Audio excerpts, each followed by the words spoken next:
I've got a riddle for you. Feel free to shout out the answer after I am done reading. Your hint is that this is an impossible action. So this is something that is physically impossible. In space, beef freezes. With enough thrust, all stomachs stop. No one here? No one hears her lunar mooing. Cat jumped over the rim. Yes! Oh, wow. Thank you. You got it. Nice one. Next up, something very different.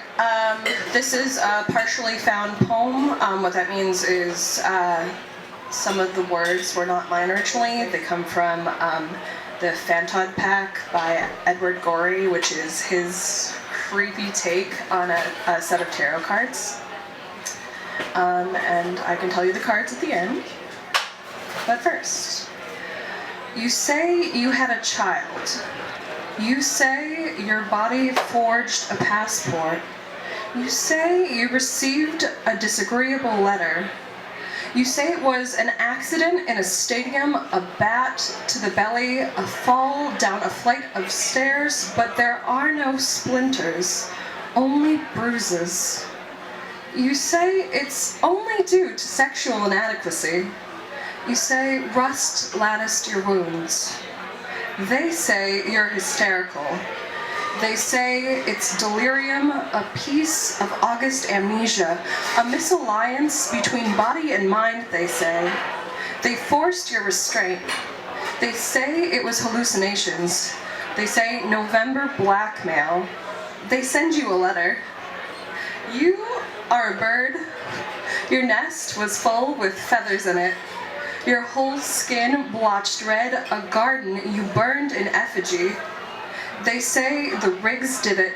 It was no accident, never hysterics. They reach inside your body. You twitch around them. Your broke hopes, your hallucinations, your body, an incubator. Don't you know how they fight for you? Don't you see them, clipboards in hand? The slightest tickle stirs you still, well, only an unmarked jar, label washed away. Next up is another piece inspired by the work of someone else. This time that would be the queer visual artist Felix Gonzalez Torres. He often does portraits in kind of unusual media, like commonplace objects, rather than say paint or photography. This is a portrait of Ross in LA from the Art Institute of Chicago in 2006.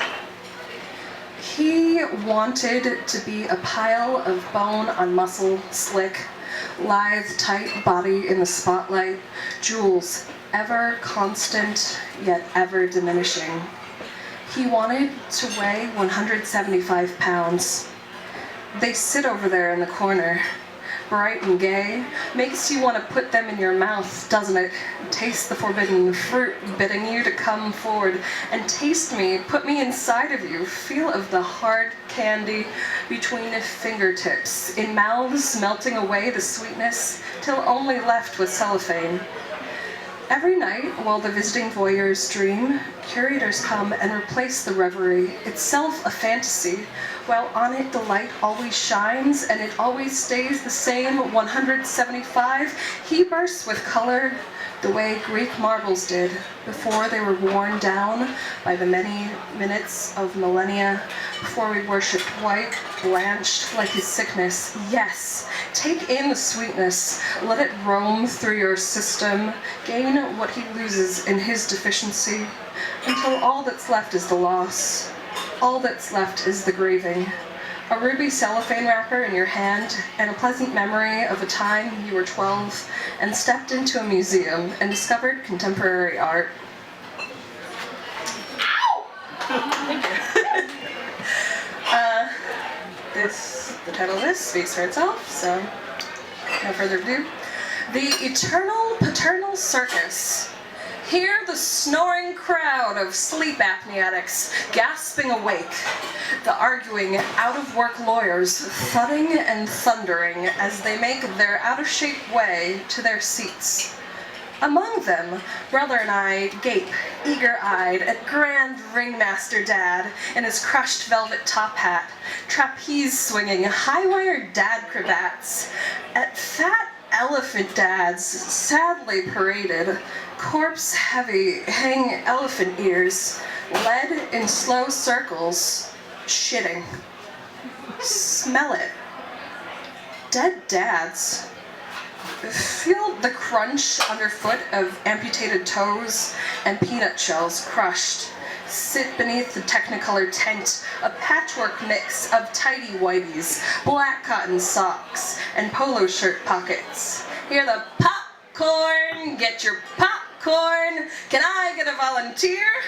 Our dad, dragged center ring, heavy harlequin, made to dance for all the ladies and gentlemen, boys and girls, children of all ages. Him chief among them at the fantasy circus. For once, our dad exploited, and not us.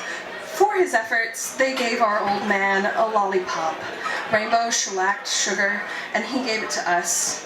Brother and I bite and bite into either side, leaving only white plastic spine.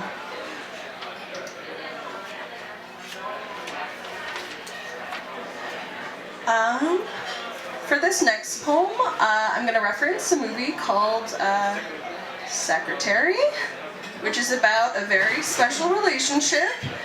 I am happy to explain it to you more after I'm done reading, if you would like me to explain it to you. But for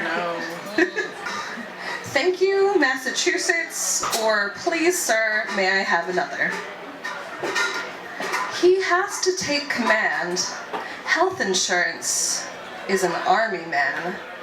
If you call health insurance, he will not pick up. He takes his time, 24-hour military slow motion time. He drinks a bit too much whiskey, throws up in your bedroom, and loses track of moments, of promises he's made. Yes, health insurance will leave you waiting on your knees for months. In this situation, you are Maggie Gyllenhaal from Secretary, and health insurance is James Spader. And you had goddamn better well keep your sweating palms on that desk as you sit there clad in what was supposed to be your wedding dress, because James Spader is watching. Except health insurance isn't. Health insurance has hordes of other women to sleep with, scores of lack of love children to feed. In the end, Maggie Gyllenhaal gets her man, but you don't get health insurance. In the end, you're left with poems written in place of prescriptions. Each day, you return to your apartment, opening the door, hoping health insurance is waiting. He's not there. So, breathe deeply.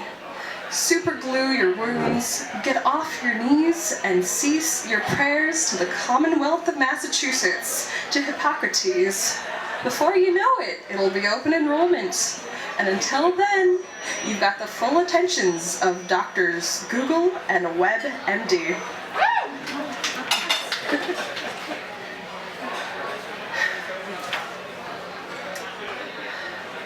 The cinematography of Skype sex.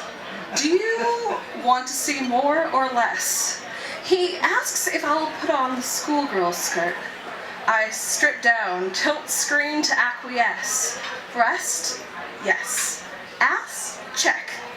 I watch his shoulder muscles twitch. Is this good for you, baby? Oh God, yes, just like that. His wife's away, so he's not afraid to make a mess. Lubes up to ensure our synchronous success. Then, next day, comes the text. We can't do that ever again. But I've got chat logs and screenshots, so, darling, We'll stop when I say we stop.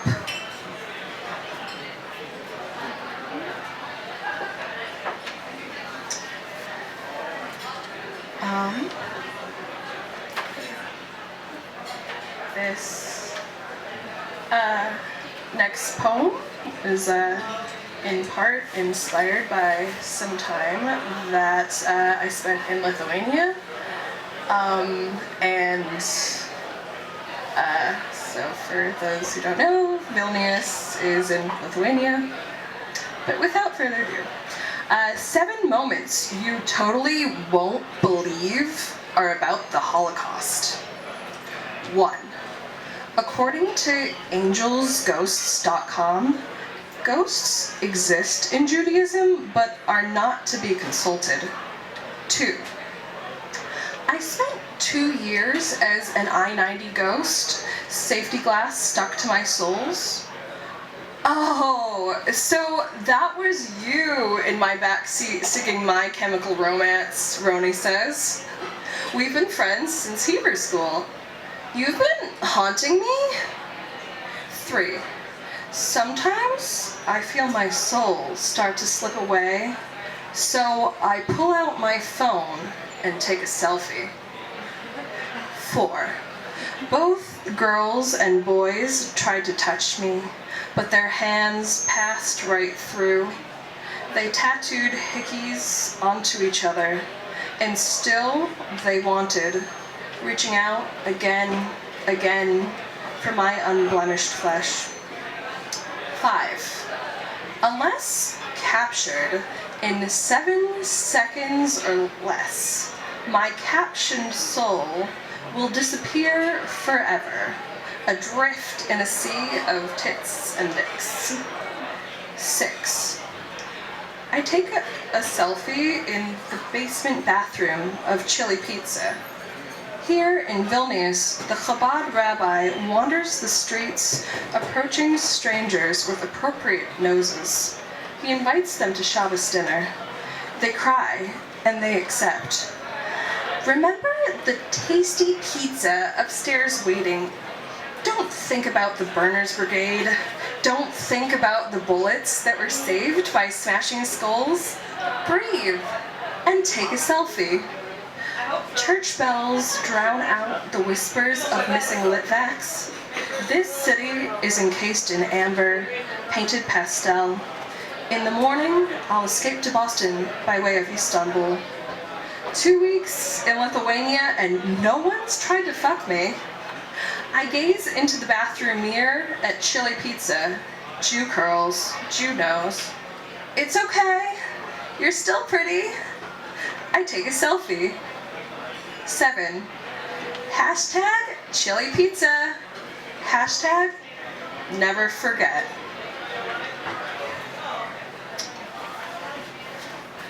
And this last poem is a Ghazal, which is a form that involves a lot of repetition at the end of lines. Also usually involves putting your name in the last line of the poem, but I tried that and it was awkward, so